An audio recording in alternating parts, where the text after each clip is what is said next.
প্রশ্ন, কবিগুরু রবীন্দ্রনাথ ঠাকুর। মা গো, আমায় ছুটি দিতে বল, সকাল থেকে পড়েছি যে মেলা। এখন আমি তোমার ঘরে বসে করব শুধু পড়া পড়া খেলা।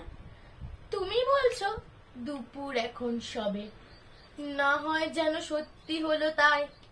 একদিনও কি দুপুর বেলা হলে বিকেল হলো মনে করতে নাই?